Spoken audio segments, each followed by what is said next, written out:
Not expecting complete in a bit, but Thank you. okay, I think we're ready to start the meeting. Welcome everybody. Can we take apologies? Yes, Chair, we've had apologies from Councillor Stukeley, and we've got Councillor Driver as his substitute. Yep. Thanks. Brilliant. And any declarations of interest? No. And minutes, to approve the minutes of the meeting held on 8th of November 2022. Has everyone had a chance to take a look at them? Yeah. Yeah. And everyone happy to approve those? Yeah. Can I just ask about them? Because Yeah. it doesn't refer to specific members of the council of who's asking different questions. Is there a reason for that? It's just our style of minutes. You'll notice that in most committees. Okay. That's just, okay, Yeah. no, that's fine. I was just curious if that's It's not relevant who really asks a question, to be honest. it's relevant what the question is. Okay. Yeah. Yeah, that's cool. That's just wondering. Just wondering. I would just say, though, if it was somebody giving a particular view, I would try and put their name in as well. So if that was a particular stance or somebody's trying to make a statement, quite happy to put their names in there. Cool. Thank you. And obviously these meetings do go up on YouTube as well, so if you need to attribute something to yourself or someone else, it's up there in the public realm anyway. Yeah. No. It's just a curiosity. My apologies. Yeah, no problem. So item 4 was, I'm afraid, supposed to be the Norwich Climate Commission 1-year progress report and future plans, but we've had apologies today from Asher Minns, who unfortunately he's got some COVID in his household, so I think sensibly took the decision not to join us, and we're going to be talking to him, or started talking to him, about when we next take that update.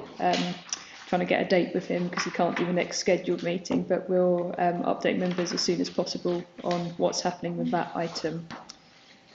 We've got 3 other items. We've got the Environmental Strategy General Update, as well as the Environmental Programme consultation, but we've also got the question referred from Council on 29th of November. So just to quickly say at the start, we accepted that call in for it to come here, but from what I've had from Councillor Carlo, I think over email, I think a lot of the points you mentioned, I think are going to be largely covered in the other substantive items. So I think they're going to be the natural place to discuss some of the issues you raised with me about references in the answer I gave to our developing plans and the scope of emissions. So hopefully we'll be able to cover that. If there is anything outstanding that's directly relevant, I'll still take that item, but just to plead with members that if we can cover that already, if we cannot extend that for the sake of it, but it's there if we need to use it at the end.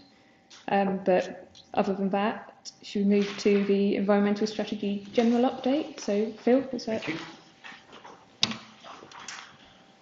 I've written a sort of comprehensive summary of everything that's been going on across the council, certainly that I'm aware of at least, with regards to our environmental activity and commitments. I'm wondering the best way to present this.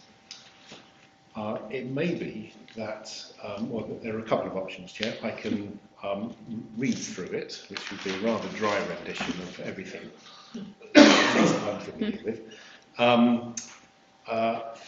Or we could just take questions on it if members have had a chance to read it previously, and I'd really take your advice on how you think we best move forward.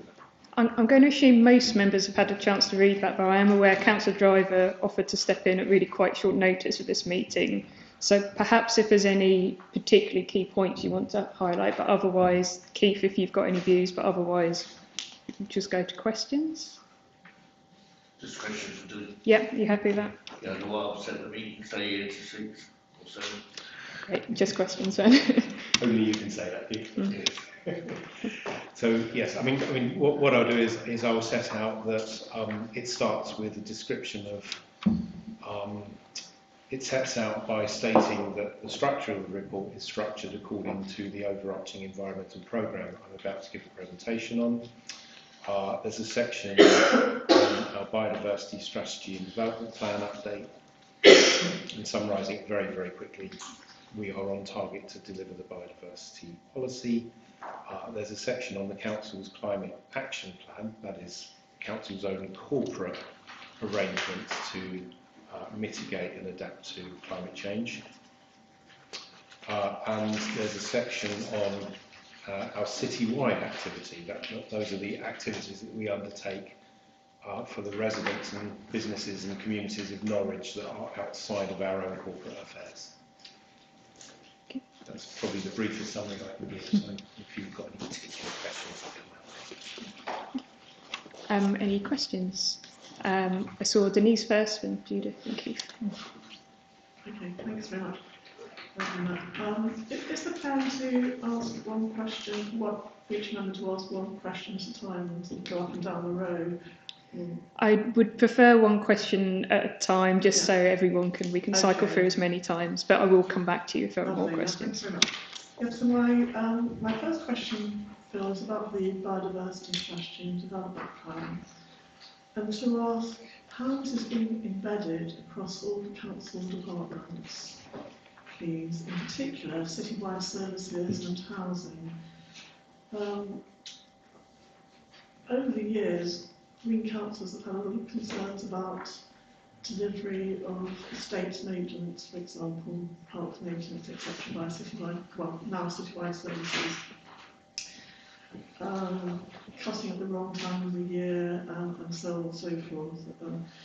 And now they're proposing a new approach to biodiversity, and they propose to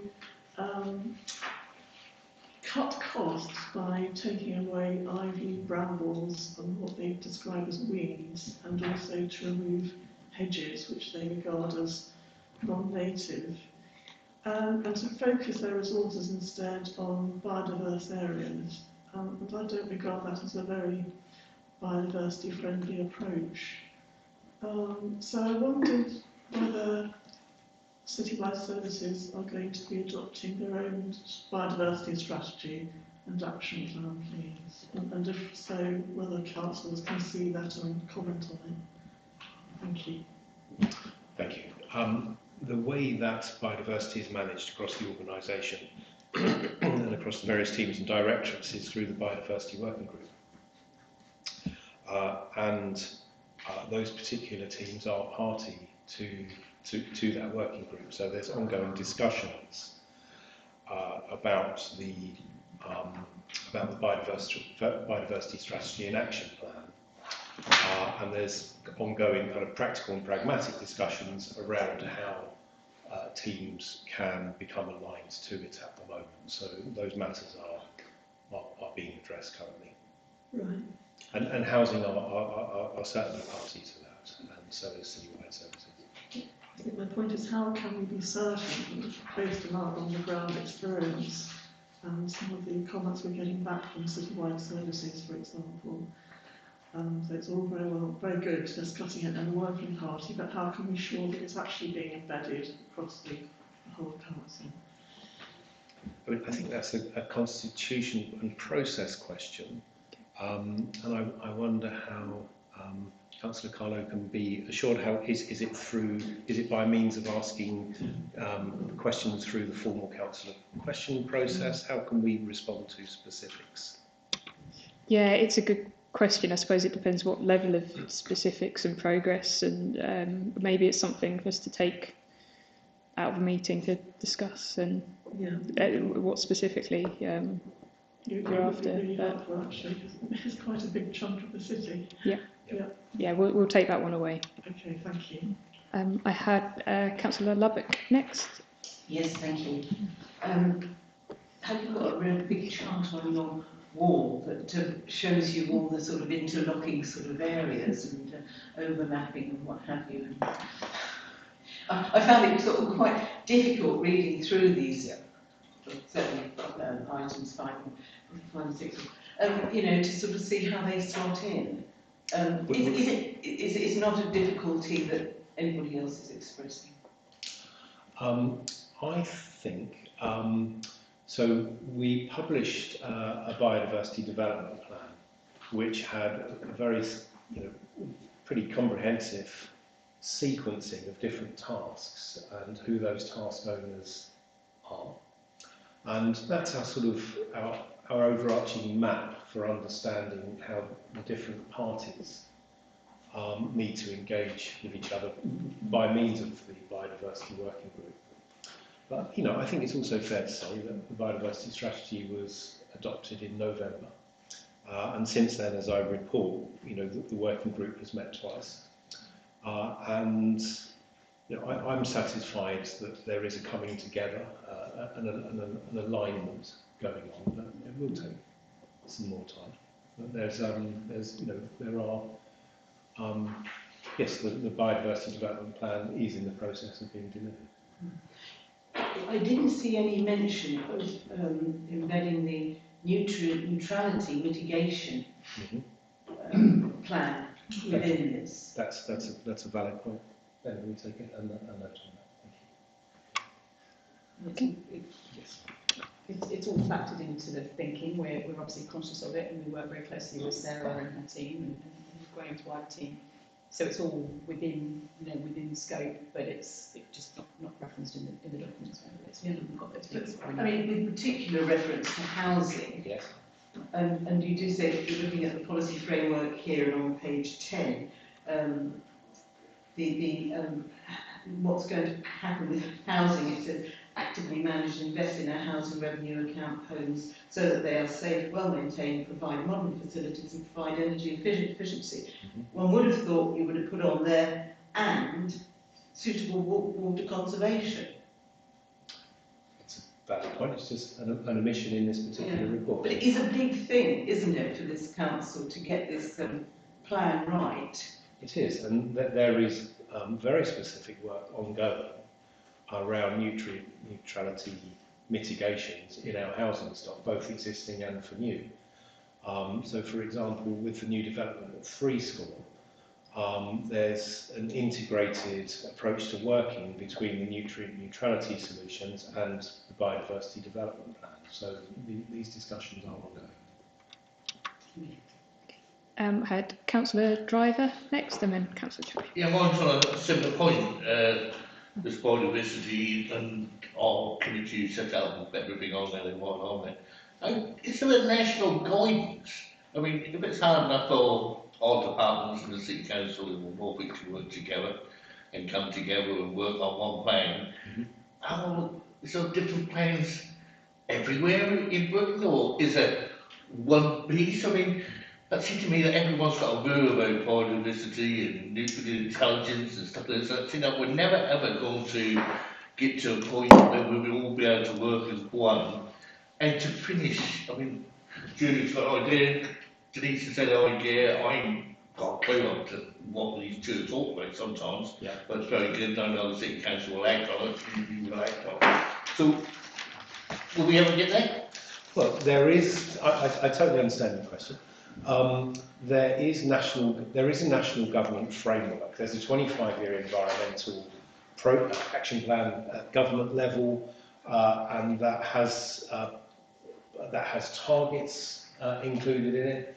And our biodiversity strategy recognises those targets and actually aims to better them. So we're integrated with a kind of a nationalised, with central government approach. But how we actually knit all of those strands together at a local level is very much within our gift to do.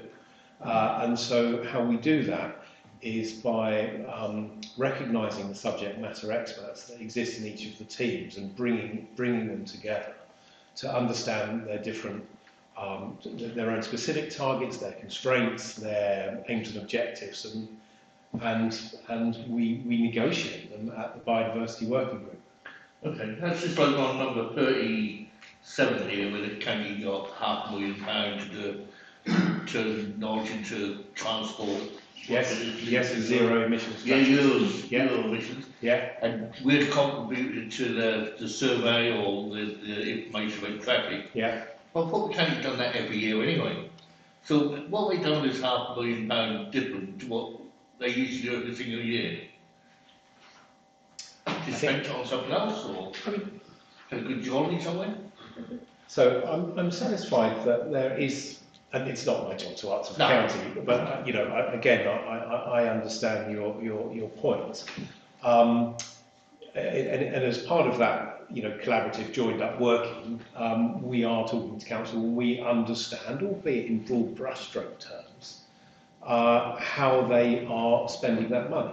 And I think it would be fair to say, actually, they probably haven't spent a great deal of it and committed it all, because it would be unwise for them to do that before the guidance has been published for the more significant amount of funding. So even that's not locked in or... No, that's being slow. Yeah. So I'm satisfied that they're making the right decisions, but progress on that matter is frustratingly slow. Thank you. Okay, Councillor Champion. Thank you.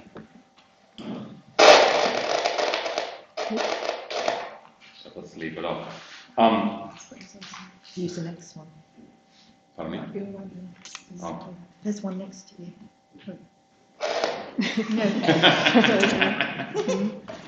Okay. I mean, there's loads you can ask about on this, but I was particularly interested in the Wilder Norwich project, and your collaboration with the Norfolk Wildlife Trust and other stakeholder groups that you are engaging with. I'd be very interested to know what your timelines are and how you intend to how's the implementation of this, and also I'm curious why it seems quite arbitrary. They encourage 1 in 4 people to manage their gardens for biodiversity improvement. Is that because we don't believe that more people would, or is that how did that sort of come about? Thank you. So I'll take that last point. I'll start off with that, if I may. So that's been brought to us by the Norfolk Wildlife Trust, and although I can't reference the science and the source of that has it is known by means of research and evidence and science that critical mass starts to occur at 1 in 4. But I'm only regurgitating what I've heard at a meeting with Norfolk Wildlife Trust with the stakeholders there. So I'm confident that there is science behind that, and I think with everything we do, it has to be couched, when we promote it as a target to be exceeded. That's the starting point. But I think the reason I put that in there is I wanted to give reassurance that as soon as the strategy was adopted, we were meeting with, sort of, I'd call them tier 1 stakeholders, and having detailed discussions about how we can collaborate. And what we're really keen to do there is promote the collaborative model.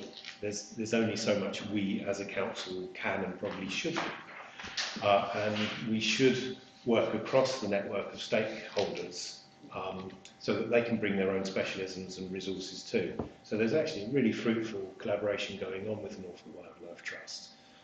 We spoke about the possibility of co-funding a role here, which didn't quite work, but that's the level of detail that we're aiming from. And they bring an engagement programme on the 1 in 4 basis, the Wilder Norfolk.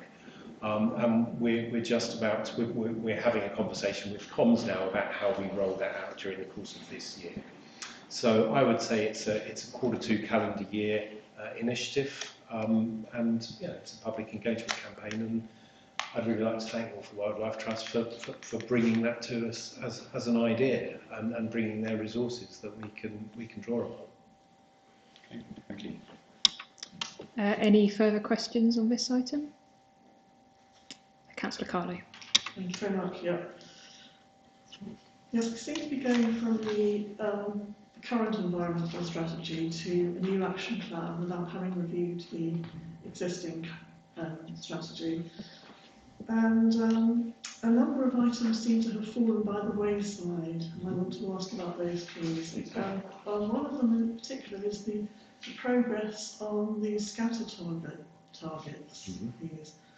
Whether the City Council will be adopting the SCATA's proposal of 8% reduction in carbon every year. Otherwise, we're simply not going to reach PCAN's target of, I think it's 84% reduction by 2030. So we've got an enormous amount of work to do to hit that kind of target. I also wanted to ask, please, about the open spaces strategy. That seems to have been dropped. The review of taxi licensing, and also the terms of reference for SEEP refers to publishing and implementing the integrated waste strategy. But I haven't seen any sign of that at all. So to ask about progress on those, please, but particularly the SCATA target, which I think is absolutely vital. Thank you. Thank you. On that first point, we're sort of getting into the consultation. Yeah. So we're very mindful of the value that the SCATA methodology has brought and the importance of its findings. And the reason we are bringing these particular agenda items is indeed to seek views widely on how we should structure our targets and strategies and action regarding our wider environmental programme. And I'd like to reassure you that actually a very significant review of our existing environmental strategy has taken place. And it's been the advice, opinion, will of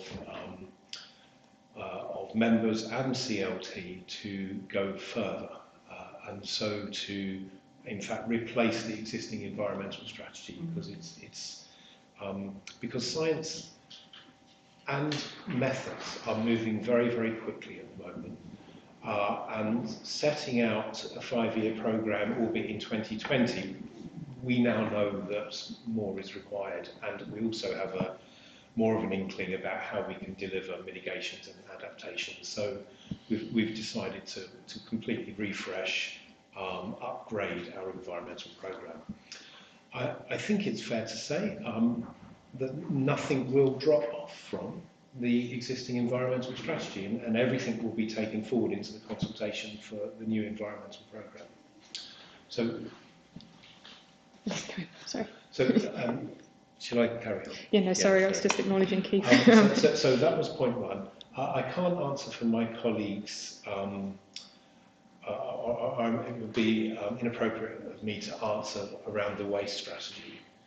So I think that's something we can take away from. We can. Andy was hoping to be here. He's had a couple of clashes, but he may be able to come, I think, after 5. Depends on the meetings, but if not, then we can certainly bring that up after the meeting. Really helpful, yeah, thank you.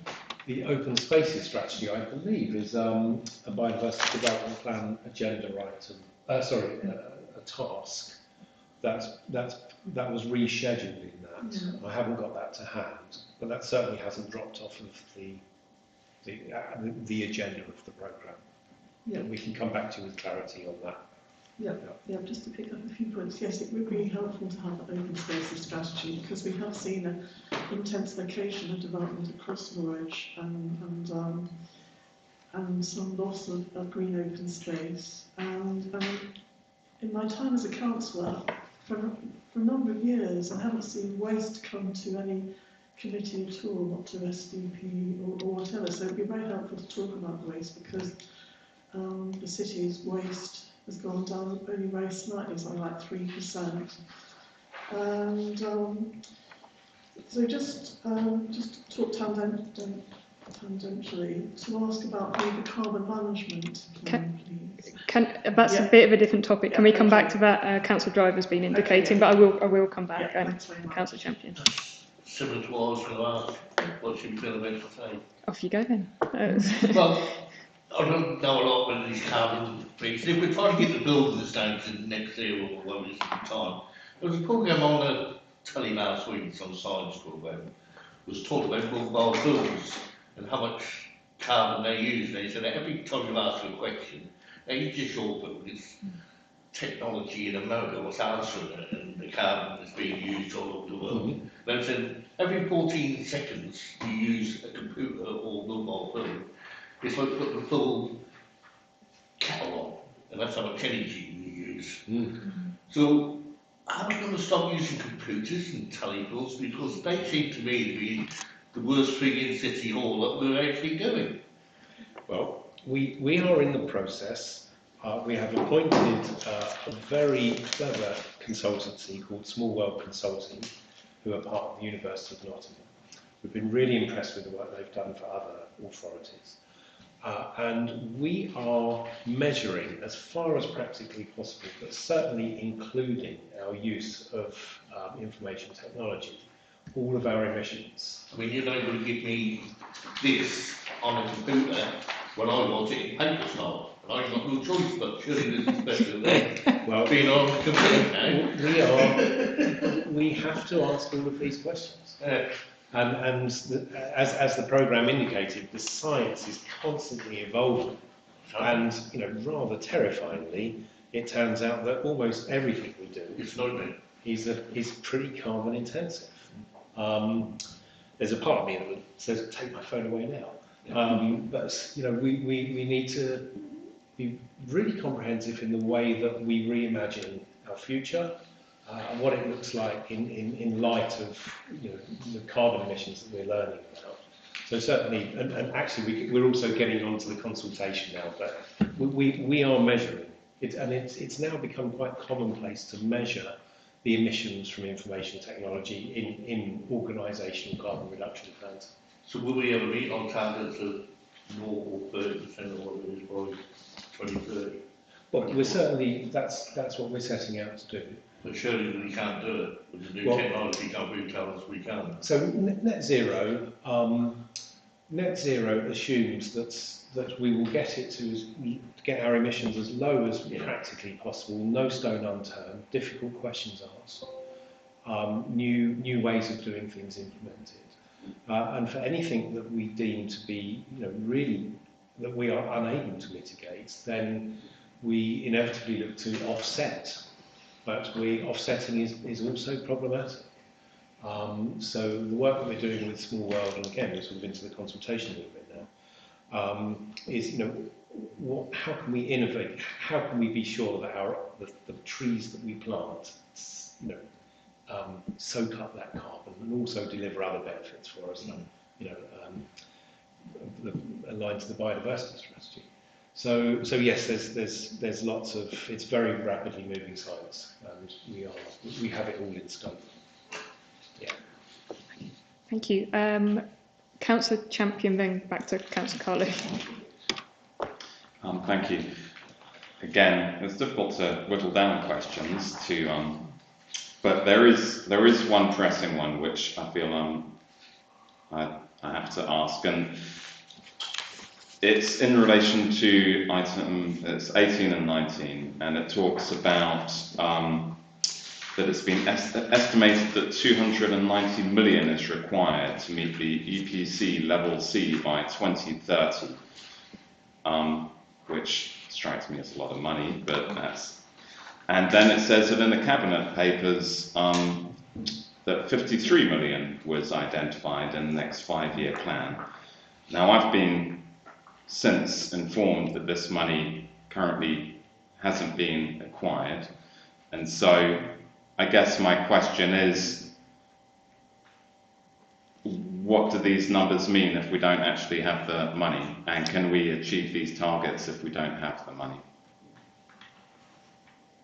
Just on the HRA point, I don't think it's quite right that the money hasn't been acquired. I think that I'm assuming you're taking that from the Cabinet conversation about the budget. I think the answer given there was actually that it's not in the budget at the moment, but it will go in next year, so we can change the capital programme in year, and because planning is still being undertaken to understand the sequencing of that funding, the plan is that it will go in next year rather than be in the capital programme, you know, within this budget cycle. So it's not there, it's just that it's being planned and it will go in into the right years when it needs to go in. So that's just sort of correcting that assumption that it's not there. Okay. In terms of, you know, the rest of the funding, Phil will probably have more to say on this, but you know, we are doing work with various organisations to understand financing opportunities. Obviously, we're seeking grants where we can. There is money around if we can demonstrate that we have good plans to deliver it. So clearly, those sorts of sums, you know, certainly on the general fund side, are not affordable within the budget that the City Council has, and we need support from central government and others to do that. But we are looking at all other ways of finding financing to do these things. Okay. Okay, Councillor Carley. Yeah, thanks very much. Yes, I want to ask about the most recent carbon management plan, which is 2021. It is. Yeah, that's right. I want to ask whether all the projects in that plan, which is now quite out of date, whether they've all been implemented, and so how can we be sure that the council's own emissions have fallen by 72%? I'm looking at some of the projects here, and I'm not sure that all of them have been implemented or have yet to be implemented, and so in a sense, it's doubtful whether the council's own emissions from its own operations have fallen by 72% as yet. And also a quick question, please, on the council wanting to retrofit its own homes to EPC level C. My understanding was that all the council homes were EPC rating C, and so I wanted to understand how many homes, social homes in the city, are not EPC level, please. Thank you. Sorry, remind me of your first point. Yes, Oh, it's so carbon around, management plans, yes, yeah. thank you. We have taken the very considered step of having our carbon footprint performance reports audited by an external professional carbon auditor. So in due course, and very soon now, and actually we are very late in producing the carbon footprint report for that period, and please accept our apologies. It's taken longer than we had anticipated to gather data for it. But as we've been doing the process, we've also been streamlining it so that it takes less time and is more accurate in future iterations of that report. So there's been a sort of root and branch approach to acquiring and processing that data. So that is being worked on at the moment, but we're also having a backcasting, so it will refresh the entire graph, if you like, back to the baseline year, so that we then have third-party assurance about what our achievements have been. I don't expect it to be greatly different. Actually, we did find a couple of minor issues in some of the carbon emission factors hadn't been updated from one year to the next, and it's a big old piece of work. And yeah, we have found a couple of things, but I don't think it's going to significantly change the shape of the graph. But I wait until we have the final version. And so that was your first point. And the second point is, I'm happy to provide data on the EPC rating of council properties. It's not the case that they are all at C. It's the case that there is an average SAP rating which aligns to C. Okay.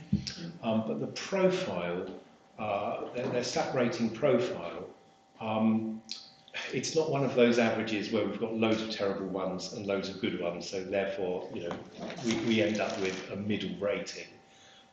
The majority are in C, a smaller number in D, and an even smaller number in E, and with a smattering of A's and B's. So yes, we're happy to provide that information, but I think the council can rightly be proud of its performance in its housing stock, because when you look at the age profile of our housing stock, it's quite old. And actually, I had a housing study, a very high level study, and I've got a couple of slides on it coming up. And actually what it shows is most of our housing stock is pretty aged, and the only way it would get to an average of C is by lots and lots of investment in retrofitted energy efficiency work. And so yeah, I think the council's done a good job to get it there. Needless to say, plenty more to do, but lots of investment has been made.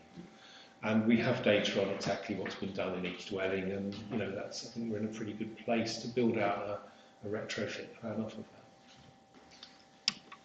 Thank you. Councillor Champion, and is anyone else indicating after that, or are we about ready to wrap up on this item? No? Okay, Councillor Champion.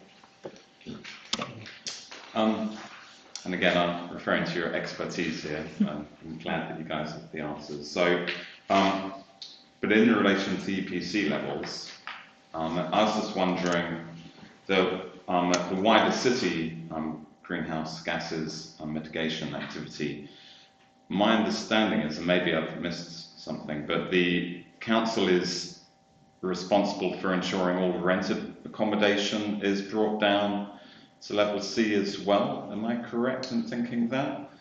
I think you're correct in thinking that we are the enforcement authority for it. That's my understanding. And how are we going to enforce that? Well, I think that's something we'll have to take away. It's the process by which a private rented sector landlord, if we can use that phrase, it's for landlords to self-certify on the .gov website if their property doesn't meet the requirements of what we generically call the minimum energy efficiency standards.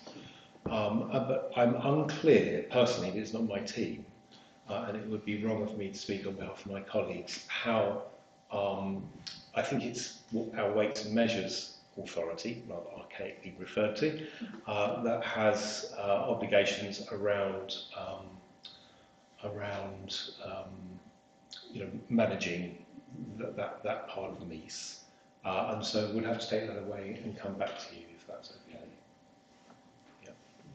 Councillor Carley. Yes, I think that's a really important area to look at, if possible, please, Bill. I did ask for some information on the numbers of private rented properties in bands F and G, and was horrified to hear that there are 740 across the city, which is a very large number. And the council does have a responsibility to enforce those legal requirements. And a number of councils around the country now are taking enforcement action. And the thought that a lot of people are living in homes that are F and G rated at this very, very cold winter, it really horrifies me. So it would be really helpful to know what enforcement action the council is proposing to take, and how it's going to encourage those landlords to bring them up to the at least E rating. And very soon we're looking at D and C ratings as well, so that's actually a huge piece of work alongside retrofitting social housing in the city. And in a sense, I think a separate work stream needs to be developed for private rented as well. Thank you. Yeah, Thank you. We'll come back to you on that. And actually, the work stream is a component of the environmental programme, forward-looking, but we'll come back to you on our current enforcement activity. Yeah, thank you. Okay, any last questions on this, or are we ready to move on to the next bit? Okay, just to say thank you for the report. It's a really thorough update, and we haven't touched on everything in it because I think there are so many strands of work and successes that are outlined here, and bringing in funding and implementing it. It's a really good summary of what the team and everyone else involved does, and a really impressive kind of body of work, really. So thank you. Thank you for saying so. So moving on, next on the agenda is the environmental programme 2023 to 2030 consultation. Do you want to introduce this? Thank you. We spoke a few moments ago about some upcoming future work streams, some requirements that perhaps as a council we don't formally currently address, although what we'll find as we go through this consultation is that actually there's already lots of activity going on in these areas. They're not they don't fit within a particular strategy area. And so following a review of our existing environmental strategy 2020 to 25, as I mentioned previously during the course of last year, we took the decision to really comprehensively look at what we have committed to do in the existing strategy, undertook what we might call gap analysis, look at what our peers are doing, look at what the needs of our residents and businesses are, and to propose an overarching programme that brought all of those into policy, strategy and formal activity. I've got it up on the screen, if that's, but I'll talk us through it. Is everybody okay with that? I've got screens. No, it's fine. So the political context, and we're all very au fait in society, whether we're politicians, engineers, or whatever we do, that we have upon us a number of crises. Really, our story starts to pick up pace in 2019, where two critical motions were passed. One relating to the climate emergency and one relating to the biodiversity emergency.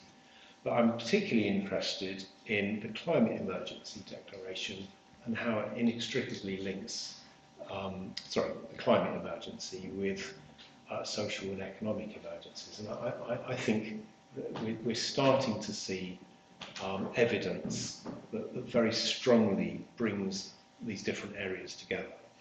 And quite simply, we can express it, and I think picking up on a point that Councillor Driver mentioned earlier, which is almost everything we do, and certainly everything we spend money on, brings about an impact on the environment. And so there's an emerging sort of academic consensus that unless we actually address at root some of those socio-economic issues, that it will be very hard to bring about resolution to the climate emergency. So just from the get-go, we recognise the need to integrate environmental and socio-economic strategy and activities. They have to be hand in hand, and pretty obvious stuff. By retrofitting houses, we reduce emissions, we improve living conditions, health and well-being outcomes, we alleviate cost of living. So a very simple example of how we need to move forward to make sure that we are driving as much benefit out of every pound that we spend and every engagement and activity that we undertake. So inevitably we end up with some kind of organogram like this. I hope you can just about see the writing, but I'll talk us through it. We are proposing a new suite of documents to administer the new environmental programme, and this is replacing our current environmental strategy. So the very one at the top there is, I've called it a two-pager. It's a very accessible and simple statement of our targets and commitments. It's a very important thing to have in an organisation, so everybody, without reading a 100-page document, can understand what we're trying to achieve. So it has that wide reach across not only council officers, but also the organisations we work with, our contractors, etc. That informs an environmental programme document that sets out the principles by which we're going to address the crises, the scope of activity. It sets out an action plan, and I've got more on these as we go through the slides. But critically, it falls into three vertical areas of activity. The first is the biodiversity strategy and plan, which is a city-wide strategy. It's got a tick against it because it's adopted, it's out there, and it's informing activity. The middle strand is a city-wide strategy and action plan, and as we were just discussing, with private sector rented landlords, for example, you know, we recognise that we need to lead and coordinate activity across the city in the same way, in using the same model that we've established for the biodiversity strategy. Moving over to the right, we have our own corporate climate action plan. We've spoken about it a little bit tonight. We know that we need to increase the scope of that according to according to new science that's coming out and new methods for organisations to manage their carbon emissions. So they're the three vertical lines. I've got a dotted line to the sustainable warmth strategy that we that was adopted last year, and crucially, and here we are again in the join-up between environment and social. Everything that we do in our environmental programme mustn't exacerbate the cost of living crisis for a number of reasons, not least because it would likely to be unsuccessful if that's the case. So we actually accelerated the work to develop and adopt the sustainable warmth strategy so that we could then develop our environmental strategy with those principles in place. And we can talk about some of that detail as we go through. What are we trying to do? What are the absolute main tenets with our citywide climate action plan? And this is really around the comprehensive nature of the citywide climate action plan. Bottom right-hand side, greenhouse gas mitigation, carbon reduction by another name, and offsetting, should we find that necessary. Moving across the bottom of the triangle to the left-hand side, you know, we're starting to see the impacts of climate change. You know, it's looking unlikely that we, as a global community, will limit emissions to 1.5 degrees. There are going to be physical impacts, and we need to understand how, as a city, we can adapt to those. And at the top of the triangle, and back to socio-economic and environmental join-up, you know, ultimately we're looking to ensure that our communities are resilient in terms of able to afford their energy and aren't impacted too greatly by the climate. So if we now just come back to that structure, we can put a little bit more detail into it in light of the triangle. And a very simplified form now shows that under each area of activity, the citywide and the council's corporate climate action plan, we start to see that there's going to be a number of pieces of work here.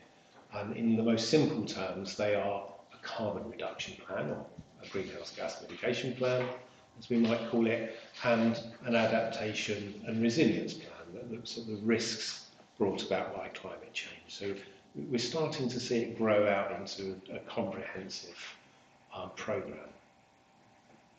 I wanted to bring up some data, and I think basing our action on evidence and science is absolutely critical. This is BEIS data, the department, formerly Department of Energy and Industrial Strategy. And what we can see here are the city's territorial emissions. And these exclude things like the things that we buy, but they do include all the energy that's being used in homes and all other buildings. Petrol that's being sold on forecourts, all sorts of things, and it's a very useful data set.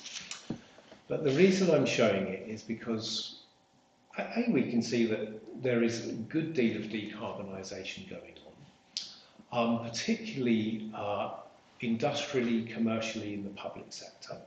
And it's true that it may be that because of those sectors are shrinking. But what we do see is that in domestic and transport, those emissions remain stubbornly unchanged. And so this is, it sort of indicates a method of using data, and a statement of the obvious, to focus our activities. And so we will be majoring on domestic and transport emissions. Mindful that county has the mandate for highways, but that's not to say that we can't work closely with them, and in fact we do already. I'll take us through this a little bit. So actually and this is a consultation around scope. We very much ask you to take a good look at this, please, and come back with your thoughts in the coming weeks around the scope of our activity. I've split this down into enabling areas of scope, energy infrastructure, the built environment, transport, materials and waste, adaptation and resilience, and how we generate additional social value through all of these activities. And this is something that we've put together by means of officer consultations. It's our starting point. We very much welcome your thoughts on it. And as we move through the next small number of months, we'll be reconsulting internally, and with a plan to publish a public consultation on this during the summer. I'd like to thank the Climate Commission who had input into this. They're also consultees. Yes, we welcome your thoughts. I think it's unnecessary that I go through every itty-bitty little bit of that, as we'll be here all night. But please take a look outside the meeting. And if we now start to bring some of those items of scope into one of our vertical lines, we can see that it starts to build out into an action plan that we can put timescales against in much the same way that the biodiversity development plan was presented. You know, this is going to take time, and so the way that we can coordinate our activity is by agreeing the timescales in which we can deliver these individual items of work. So these will be published in the summer for consultation. I just wanted to talk, before we move away from Citywide, about the structures necessary to deliver a citywide step change in activity. And so there we see a Norwich Climate Action / Retrofit Task Force, which has strategic partners. Obviously the City Council, we're there as leader and coordinator. We've established the Climate Commission, who have helped us with these early thoughts. County are obviously there. We have the anchor institutions that we've set up under other programmes, registered housing providers, the local electricity network operator UKPN, skills and training providers, etc. And specific to built environment activity, we then are considering, we're moving towards establishing what we're calling a retrofit hub. This is language that mirrors current government thinking, where we bring in innovative funding solutions and the organisations that offer them, and then a number of other roles required to retrofit that are largely defined in a standard called PAS 2035, but people that are qualified in assessing buildings, in coordinating change programmes, and the contractors to deliver those. So that's just an outline thought about how we would strategically structure the different parties, some of which exist and some of which don't currently in the city, to bring about a significant retrofit programme. I didn't realise the screens would be so small, but I can talk us through this. So, yes, what brings activity? Well, funding does. So what I've put together here is a summary of the work undertaken so far to identify sources of green finance, such as those highlighted by the Green Finance Institute. Ongoing discussions there. How the activities of a retrofit hub would work. How we go about building out heat networks within the city, following our work with Bays during last year to look at the feasibility of heat networks in Norwich. And with the strategic partners there at the top, sort of coordinating this activity, such as the council, the Climate Commission, etc. So this will continue to be developed. It's, you know, there's a lot of moving parts to bring together here, but they're all in scope of this programme. I want to move on now to the right-hand vertical area of activity, which is the Council's own Climate Action Plan. And what we can see there is the success so far in reducing our emissions that we currently measure. And we proudly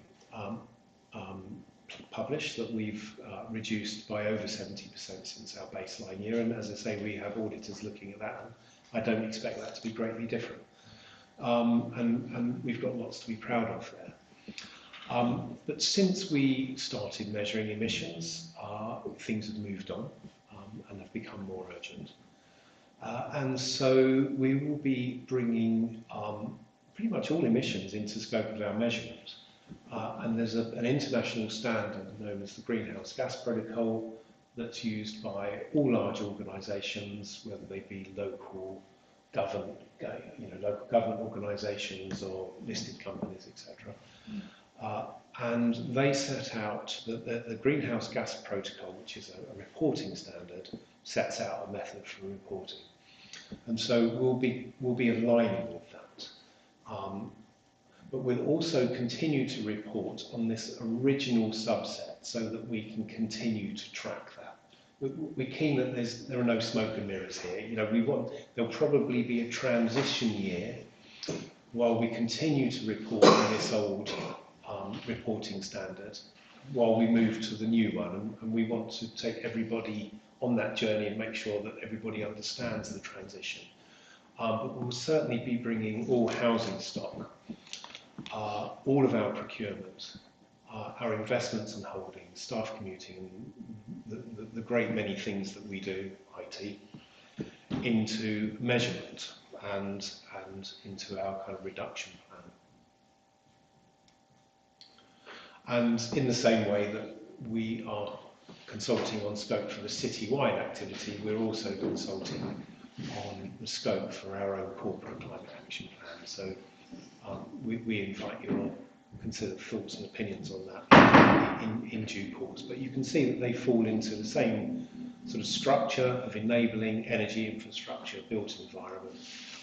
And as we get to the bottom one, instead of social value, actually I've used the phrase procurement there because procurement is one of the powerful ways that we can drive social value out of this activity. But this will all be explained and set out in the environmental programme document. I sort of wanted to ground all of that detailed stuff with, you know, the three main areas of what we do as a council. We have administrative operations, and we're sitting in an administrative building now. We have social housing, and we have an investment portfolio of buildings in the city, and other ways of investing money. And so that we'll be looking across all of these in due course to understand what our emissions currently look like, how feasible it is that we influence them, and how we might go about reducing emissions over time. Sorry about your necks there. We think we're down to 2 slides now. I spoke earlier about... If any member wants to leave, they're welcome to. I spoke earlier about my team commissioned high level an initial look at our social housing during 2022, and I put this slide in because the study that we undertook, it's intended to give us some pointers about how to develop a strategy around housing, and I think it's actually quite useful to look at this because it gives an insight into how we might do this for our other areas of activity as well.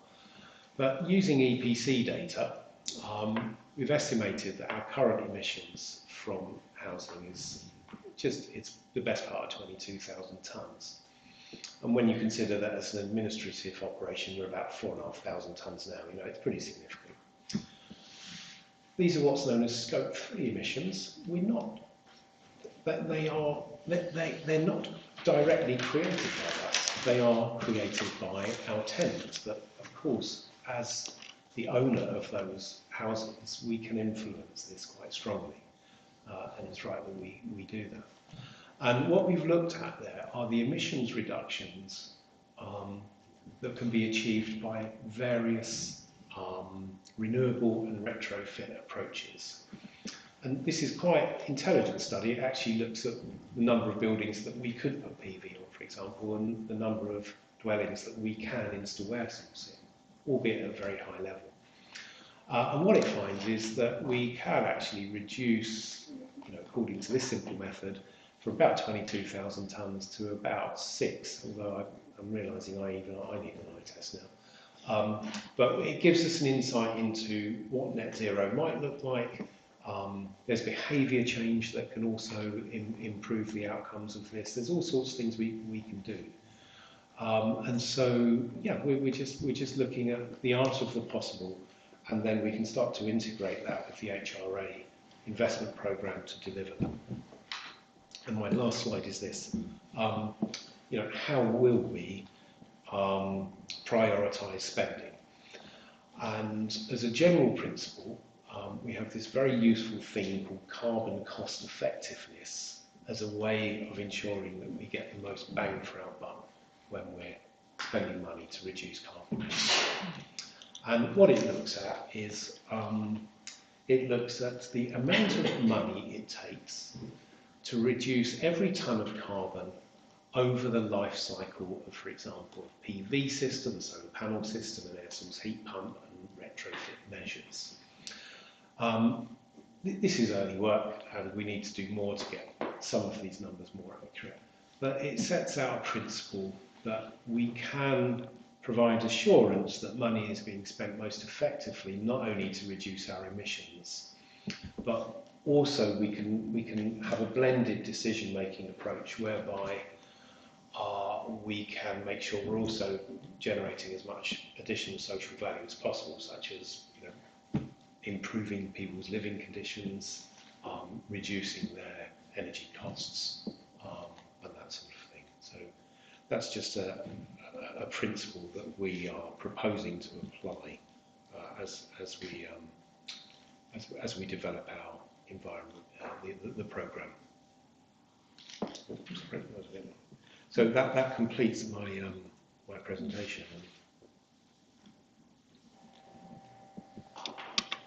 Well, thank you very much, and especially for such a clear presentation. There's a lot going on there, lots of elements, and as Councillor Ludbrook kind of alluded to earlier, it can be quite difficult to articulate that, but I think it's really good, and especially when members can go away and look at some of the finer detail and little text. Hopefully everyone's got something out of that. And this programme I'm certainly very excited for, having gone over it before and in the context of the Climate Commission where the feedback was really good, so I'm interested to hear what if anyone else has got questions.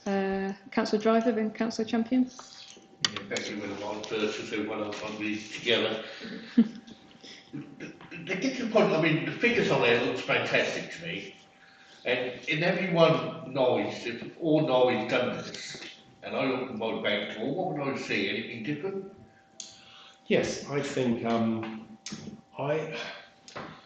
I think the city looks quite different, and I guess this is about kind of shared vision of the future, really. So, well, actually, let's talk about some of the trickier things. You know, we've got. Well, my other question is what I was saying, because I did ask Denise this a couple of years ago. Are we here to save the planet or to save the population? Well, I think that's a really good question, and we never got an answer to it. No. I think we've got to say both. I mean, you know,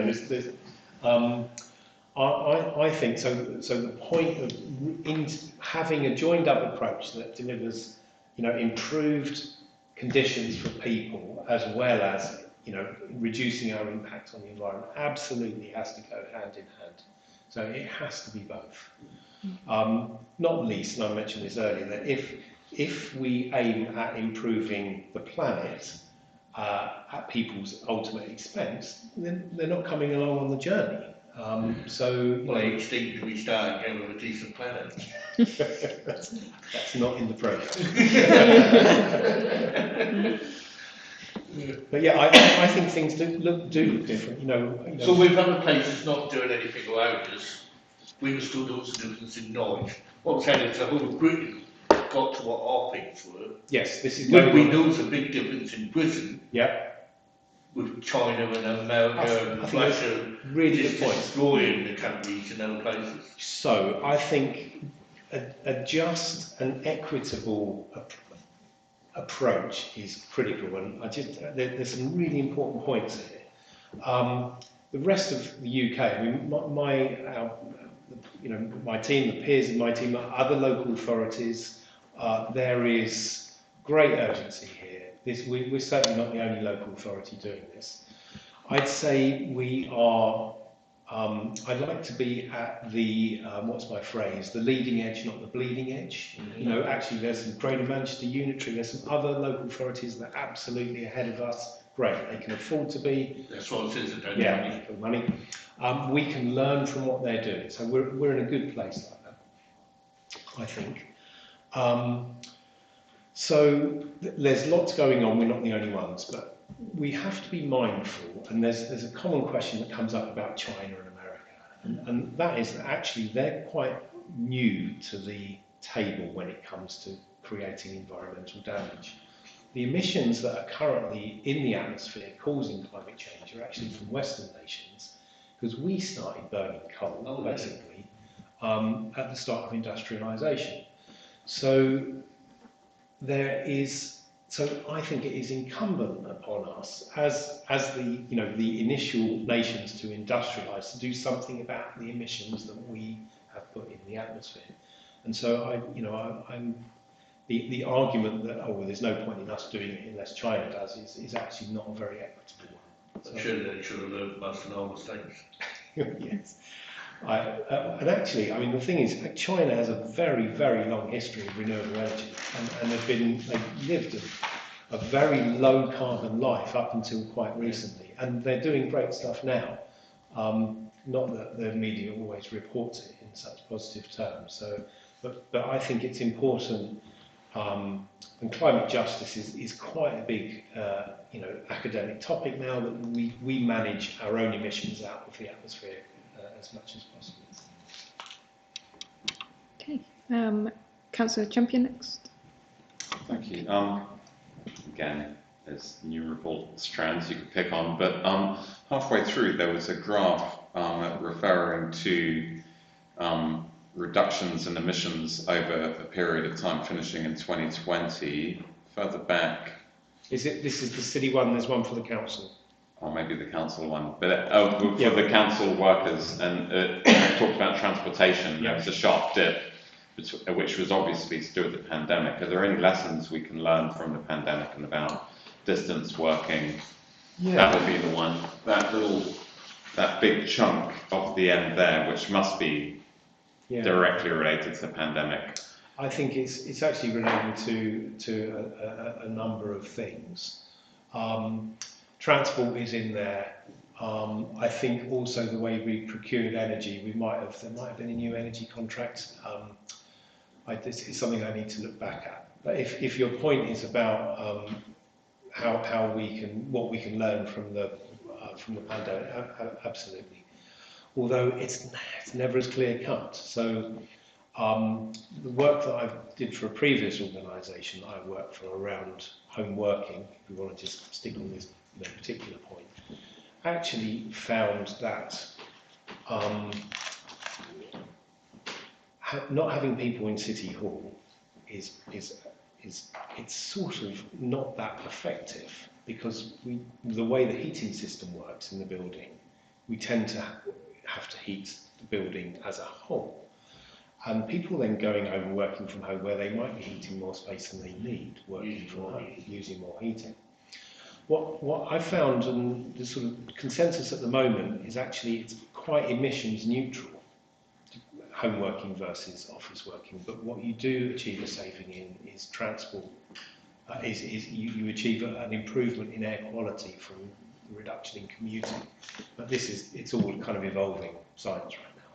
But it's quite swings and roundabouts. There aren't any really clear. So, for example, that dip there is a dip in our emissions, but it's because we're not counting the increased emissions from people working at home, which we will bring into scope with the work we do with our consultants. Okay. Thank you. Councillor Oliver? Sorry. You've got a microphone behind you. Oh, yes. Sorry. Yeah, just a quick question, just going backwards again to earlier in the report. There was mention of resourcing circularity, so I just wondered what that might look like. Well, I think the circular economy is something that's much spoken about, but kind of where is it?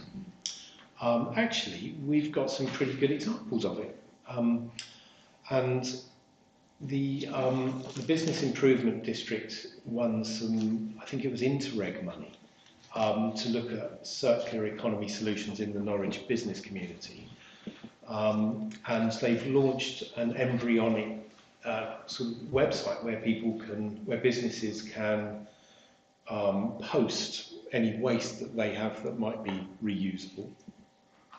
And we also have Lumi, which is fantastic, as part of what we're tending to call the cashless economy. And the more we take spending out of our arrangements, the better emissions are. We know that. So we've got some good stuff going on there now, but it's a big thing to achieve, and it has been slow to develop generally, the circular economy. So I think on points that were made earlier around waste and how you circularise resources before they're anywhere near their kind of end of life arrangements, there's a lot to do there. Is that any kind of answer? Because it's very multi-agency.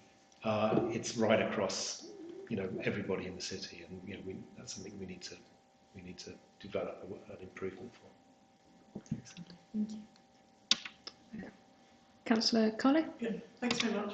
Yes, thank you, Phil, Helen and Ben, for all the thinking you've done on this. It's going to sound as if I'm making criticism, I've done not, but at the moment the plan is to have a plan, to have lots of plans.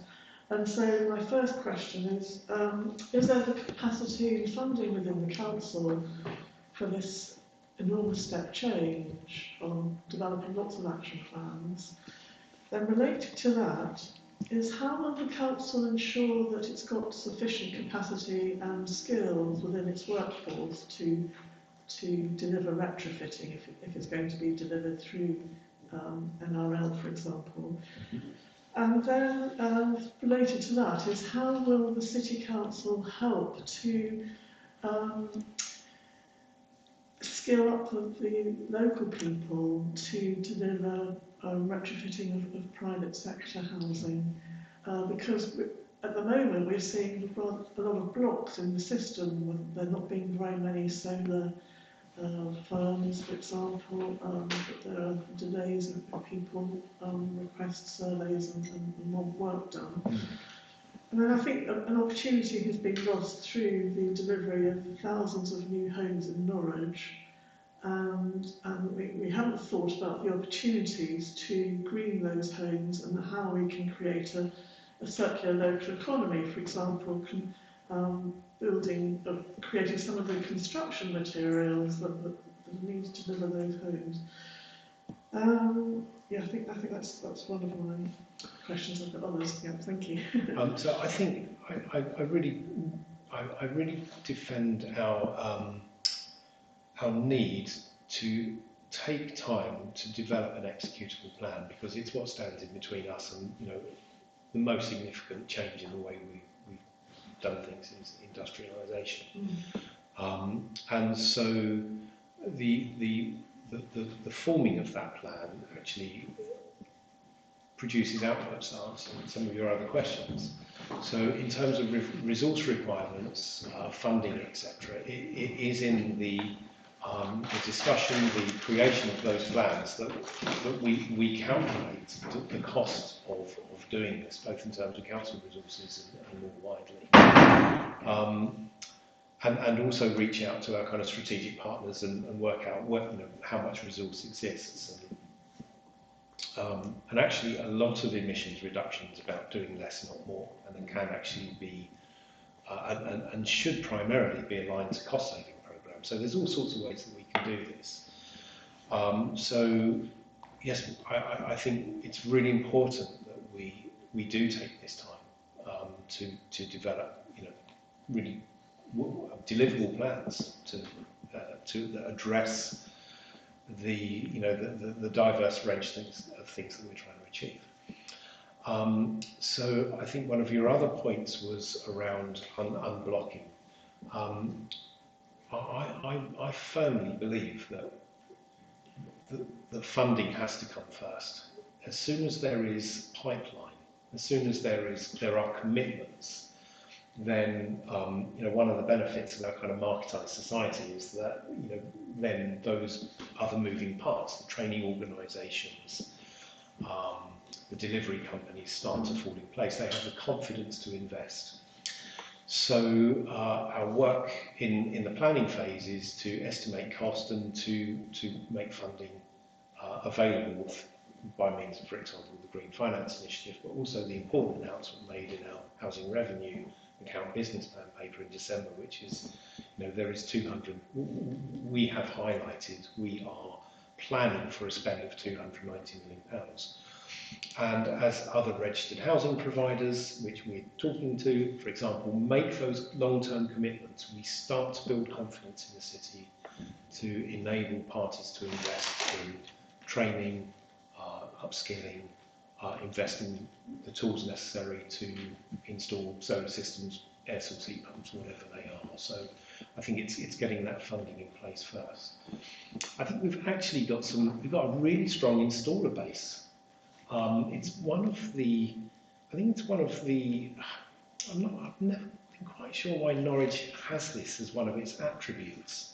Sorry, what did you say? What I'm saying is that Norwich... Installer base. Sorry, am I starting to mock?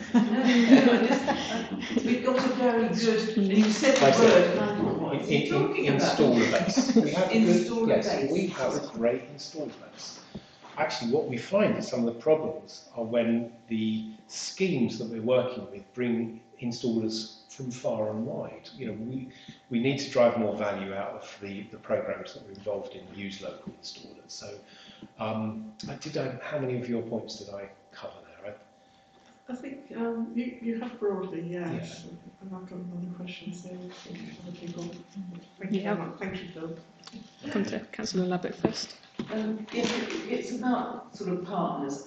Are the other local authorities around us, are they strategic partners? And how far do you feel that our progress is being matched by their progress, and will we be sort of singing from the same hymn sheet, so to speak? So something that is reported in the update, but there's plenty in there. But I'm thank you for giving me the opportunity to talk about it. There is a Norfolk Climate Change Partnership, and during the course of 2022, the latter part of 2022, it was recognised that the partnership had an opportunity to reach a consensus on its agenda so that it can act in a coordinated way. And interestingly, we saw county at that point really become involved. They funded an exercise which the local government agency took part in to facilitate an important discussion, and there were four workshops that took place over the course of about 2 months. The report, the outcome, is that the Norfolk Climate Change Partnership has got a new agenda. All local authorities are actively engaged. We meet regularly. And the three main work areas are the retrofitting of buildings, transport, and community energy, I think was the third one. So it aligns very strongly with our City Council's proposals as well. And the plan for the Norfolk Climate Change Partnership is that we work collaboratively where it suits us best, but we also respect the sovereignty, thank you, of each other's decision making, so that it's arrived at a good place. So I think I can report that the local authorities around us are working together. I agree with you that we don't want to say about this money comes first, but sometimes you have to take decisions and ask people to be patient. The money will come. I mean, I'm looking at what Cambridge are doing with their charging, their road charging, and the local paper there has said that more people are against it because they simply cannot use public transport. And that resilience will remain until they see public transport improve. And that's the problem, really. And public transport won't improve until they've got the road charging in place. Because although they're a higher authority than we are, and they've got an elected mayor and everything, they still haven't got the streaming to put into place the improved transport to give everyone actually understanding that yes, they will be able to get to work and there will be cheap fares and there will be a good transport system. So the resilience, the resistance to the charging will remain because they're not seeing on the ground the improvements. So it is a very difficult one. And, the chicken and the egg. That's where leadership comes in and people sort of standing up and saying, yes, it's going to be tougher in a few years until we get the sweeties in place, when all we've got at the moment is the stick. Understood. Cambridge are good bus, so not even got drivers on, isn't it? Well, like all bus services, they've seen the cut. Yeah. Fares go up and they're down at the moment, but no, I think they suffer in the same way as we do. Any further questions? Councillor Carley. Thank you very much. I've just got three quick ones, please. And lots of questions that who does, but my first question, Phil, is relating to your flow diagram that you showed above, and against the environmental commitment and policy statement, you in your slide above, you listed targets and commitments. Does it mean that the council's going to maybe add to its target, its existing two targets of making its carbon operations neutral by 2030 and then net zero by 2045? Because we really need additional targets really to kickstart us. So that's my first question. My second question, Phil, is what do you mean in the transport section, transport activities? You've tantalisingly put down aviation, so I wondered what your thinking was there. And thirdly, to ask, what do you think the lessons learned are from last summer's terrible heat wave and drought, or ongoing drought actually? Yeah. So thank you. So question number one. The target, yeah. The target.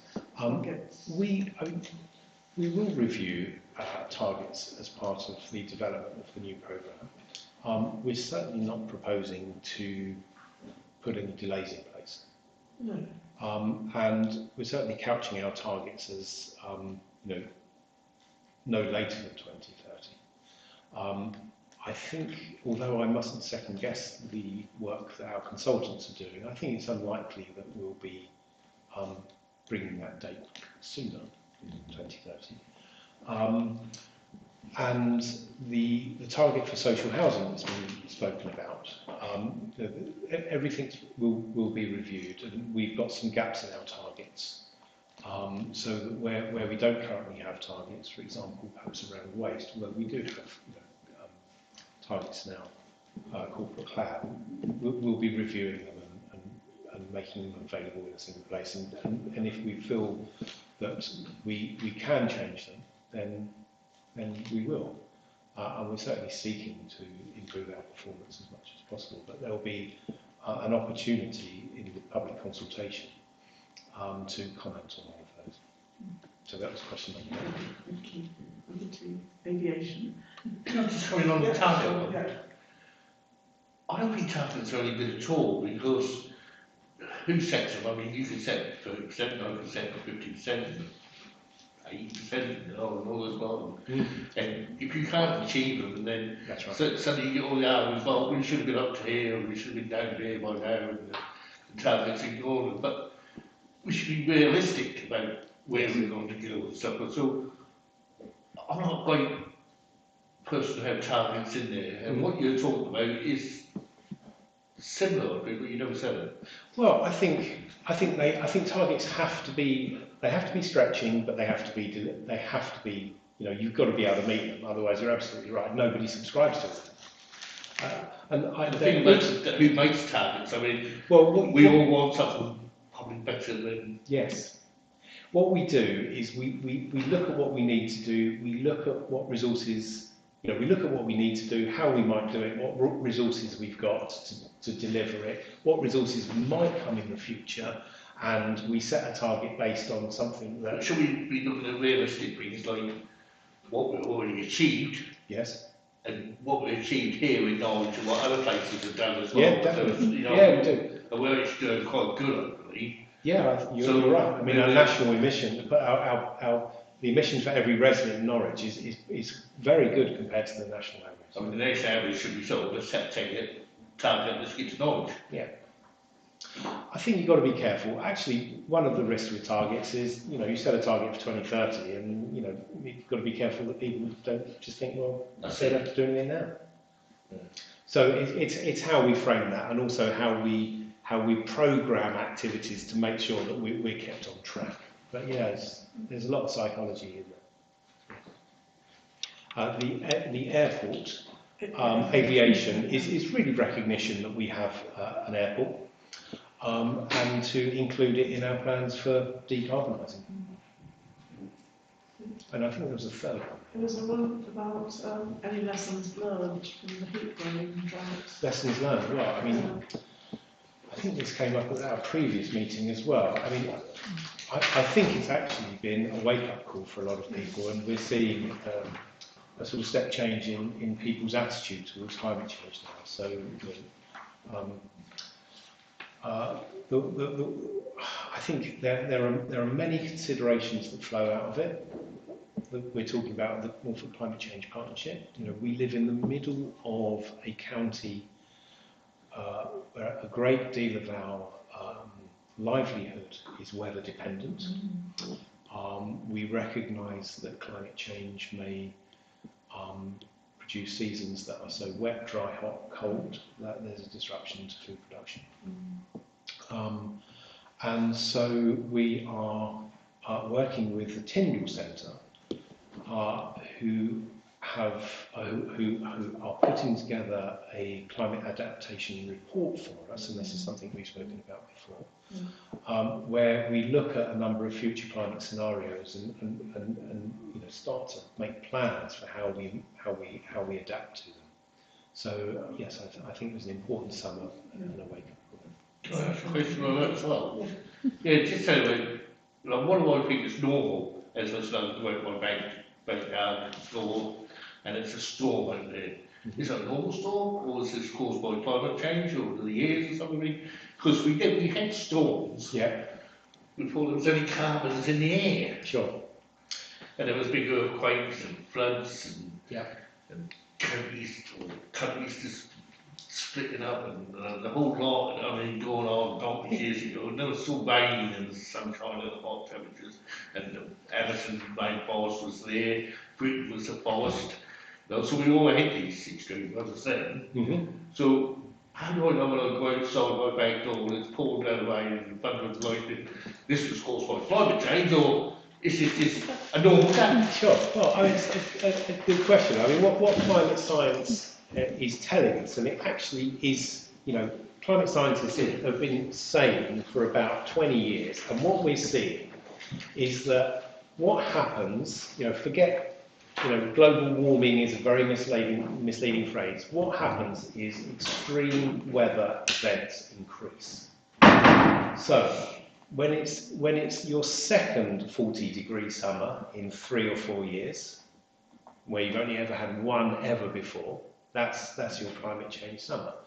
And when you're having 100 millimetres of rain fall in a single week, on a day, exactly, then they are what climate scientists are predicting as the impacts of climate change. So it's just an increasing in the number and the severity of weather events. So the weather events we had hundreds of years ago when everything was there. So what would happen, and this up until about 20 years ago, city planners, the Environment Agency, would have something they call 1 in 100 year storm.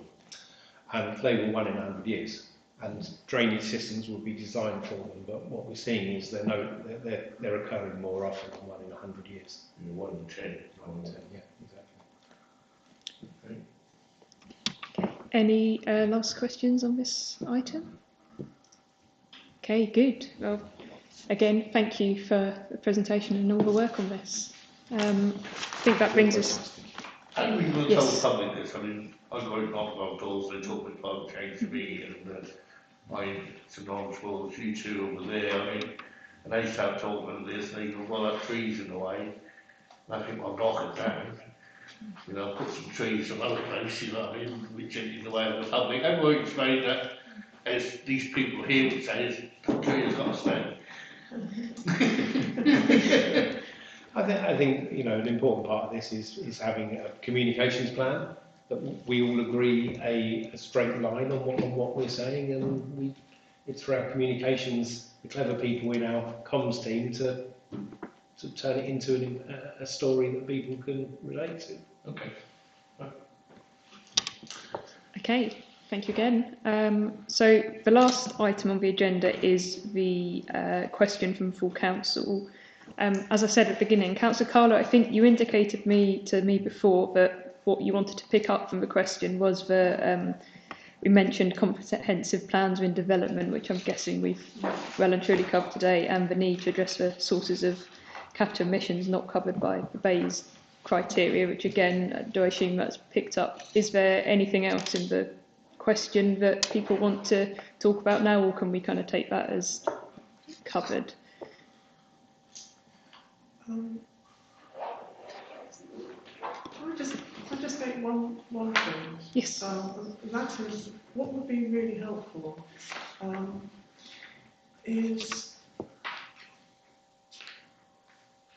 we talk about average emissions per capita in Norwich, and that they are lower than other places in England. But parts of the city actually are above average. Parts of the city which have lower levels of deprivation. And it would be really helpful if we talked about a range, really, because actually it doesn't help, it lets people off the hook who actually need to make bigger cuts in their emissions. I mean, there are parts of the city which actually have below average emissions in England. But and also, as I mentioned before, when we just talk about the Bayes per capita emissions, it doesn't take into account all sources of emissions. And for those parts of Norway, for example, which have above average emissions, actually their emissions from all those additional sources are actually quite large, like from consumption, flying, driving and so on. And so I know it's hard to talk in more specific terms, but actually I think sometimes we need to state, be clear that actually some parts of Norwich are above average. Quite. Yeah. And one of the key principles of the programme is, and I'm using the words just and equitable. Yeah, exactly. And what what we mean by that is that we need to ensure that people's lives Yeah. are, that people have prosperity,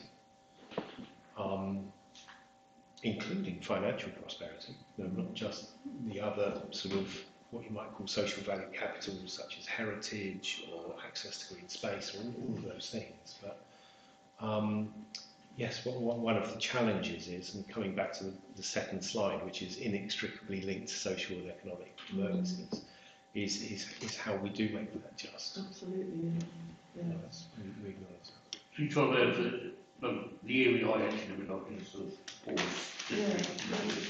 We're probably below that. Oh, yeah, definitely. Yeah.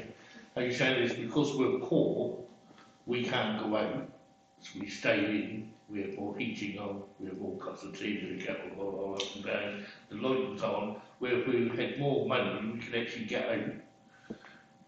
So the area would actually come higher. Your emissions will be lower than in other parts. Those would be higher. Lower. No. Because it's when you get outside the house and you fly to... I'm not talking about flying, Yeah. just come down the city or something.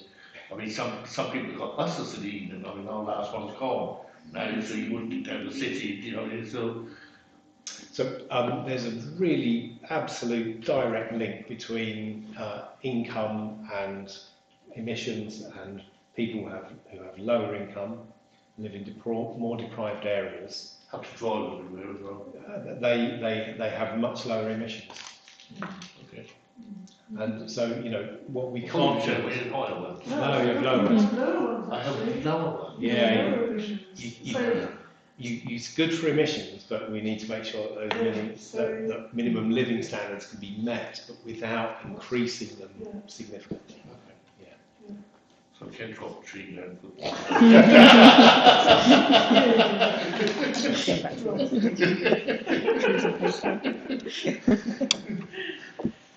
Okay, is that a close then? Is that all the points on the council question for now? Right, brilliant. In which case, I think that's the end. Thank you, everyone, for your questions and comments.